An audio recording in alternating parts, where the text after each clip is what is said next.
अपने सभी छात्र और छात्राएं भी हैं, हम सभी का यहाँ पर जो है एक शिक्षक के रूप में पूर्णतः स्वागत करते हैं और उनका अभिनंदन भी करते हैं। आप लोगों ने जिस तरीके से प्रेम और जिस तरीके से समर्पण का भाव दिखलाया है, यदा कदा ही देखने को मिलता है। प्रथम दृष्टया आप सम्मान के पात्र हैं, जो एक शिक्षक की गरिमा को बनाए रखने में अहम भूमिका निभा रहे हैं।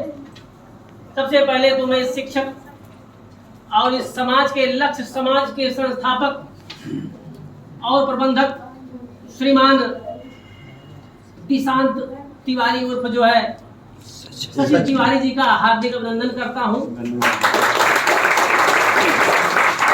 उनके कर्मठ व्यक्तित्व और कुशल चातुर्य के माध्यम से इस संस्था को गरिमामय स्वरूप प्रदान किया जा रहा है, जिनका प्रबंधन आज सुल्तानपुर में एक नया स्थान ले रहा है, जिनके शहर दीवारी के लंबी उछाल के आगे अन्य दीवार छोटी पड़ती चली जा रही है, अन्य सारे संस्थान एकदम लघुतम रूप में होते चले जा रहे हैं। इनका श्रेष्ठ अभिवादन करते हुए इनका पुनः अभिनंदन करना चाहेंगे। और हम लक्ष्य क्लासेस की गरिमा को बनाए रखने के लिए एक संकल्पित हैं और एक संकल्प लेकर के आगे बढ़ेंगे। हम आपसे कहेंगे लक्ष्य बढ़ेगा तो आप कहेंगे हम बढ़ेंगे। लक्ष्य बढ़ेगा हम बढ़ेंगे, लक्ष्य बढ़ेगा हम बढ़ेंगे, हम बढ़ेंगे, लक्ष्य बढ़ेगा, हम बढ़ेंगे, लक्ष्य बढ़ेगा। धन्यवाद। और इसके बाद इस संस्थान के जैसे त्रिदेवों में ब्रह्मा विष्णु महेश का स्थान है, उसी तरीके से ब्रह्म स्वरूप में स्थापित गणित के महान विशेषज्ञ श्रीमान प्रशांत पांडे जी का मैं स्वागत तिवारी से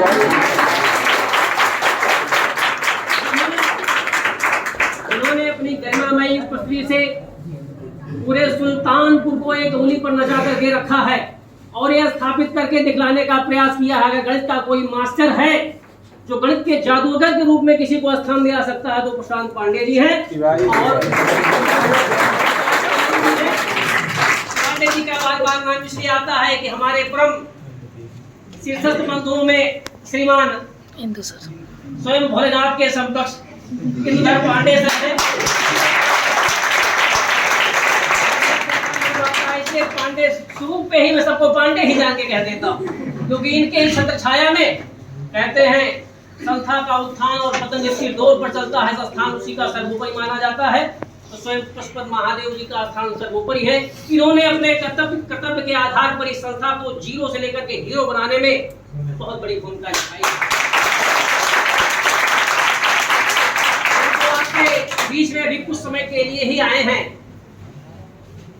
अध्यापक पात्रता परीक्षा में मनोविज्ञान के टीचर के रूप में यहाँ मेरी उपस्थिति है, लेकिन जब से हम आए हैं हमने देखा है यहाँ बड़े कर्मठी व्यक्तित्व वाले व्यक्ति हैं। चौथा स्तंभ पाया जाने वाला व्यक्ति हो या तीसरा स्तंभ, प्रथम हो या द्वितीय, सबका बड़ा ही परस्पर सानिध्य है। बच्चों में अध्यापक के प्रति और अध्यापक में बच्चों के प्रति समर्पण का भाव दिखाई पड़ता है और मुझे एक अनूठे उदाहरण के रूप में लक्ष्य कोचिंग में ही दिखाई पड़ता है। लक्ष्य कोचिंग का जो आधार है, हम पढ़ेंगे आप पढ़ेंगे, ये जो आधार है इसको लेकर के चलने में इन सारे बंधुओं का बहुत बड़ा योगदान रहा है। हम भी इन्हीं के छत्र छाया में बढ़ते हुए इस सहयोग को आगे बढ़ाने का प्रयास कर रहे हैं और आशा करते हैं कि आप लोग भी क्या करेंगे, इस गरिमामयी पहुंच को आगे ले जाने का क्या करेंगे, कार्य करेंगे और लक्ष्य तक इसको ले जाने का क्या करेंगे, प्रयास करेंगे। आज डॉक्टर सर्वपल्ली राधाकृष्णन जी के जन्म दिवस पर, जो कि संपूर्ण देश को शिक्षक दिवस के रूप में मनाया जाता है, सभी लोगों में एक शिक्षक के भाव को जगाने के लिए एक मर्यादित पुरुष ने दक्षिण के साउथ के एक छोटे से घराने में जन्म लेकर के जो मर्यादा स्थापित किया है, आज संपूर्ण देश में शिक्षक की गरिमा को बनाने का प्रयास किया है। आज हर हृदय में एक शिक्षक की जो गौरवान्वित पहुंच होती है, डॉक्टर सर्वपल्ली राधाकृष्णन के द्वारा है।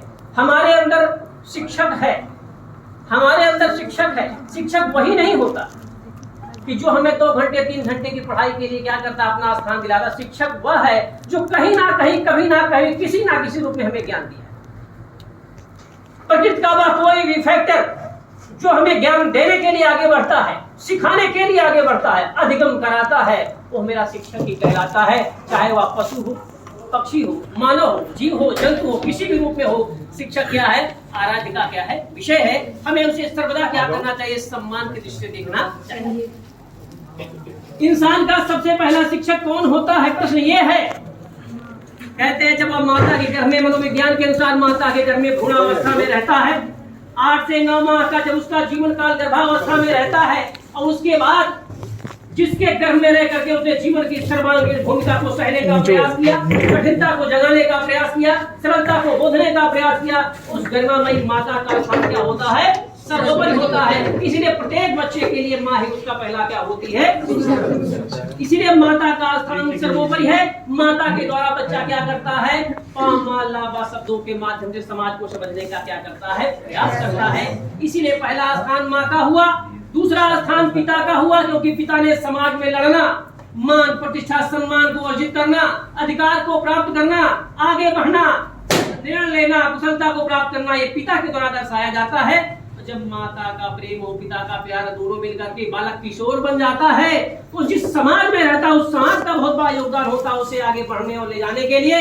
और जब तीनों का योगदान सर्वोपरि होता है, तो जो सर्वांगीण व्यक्तित्व रूपी उसका व्यक्तित्व निकल करके सामने आता है, उससे उसकी पहचान उसके देश समाज की पहचान की जाती है। तो प्रकृति का वह कोई फैक्टर हो मेरे बच्चों, चाहे वो आप माता हो, पिता हो, भाई हो, बंधु हो, वृक्ष हो, पशु पक्षी, कहीं से भी अगर हम ज्ञान लेते हैं, वो शिक्षक की भूमिका क्या है? अदा करता है। तो आज शिक्षक का तात्पर्य 5 दिवस के लिए जो शिक्षक 5 सितंबर को मनाया जा रहा है, इतना ही नहीं है, पूरी जिंदगी में किसी ने अगर हमें कोई ज्ञान दिया है तो मेरे गुरु के रूप में दर्शाया जाता है। गुरु कोई भी हो, चाहे चोर हो, चाहे लाल हो, दुष्ट हो,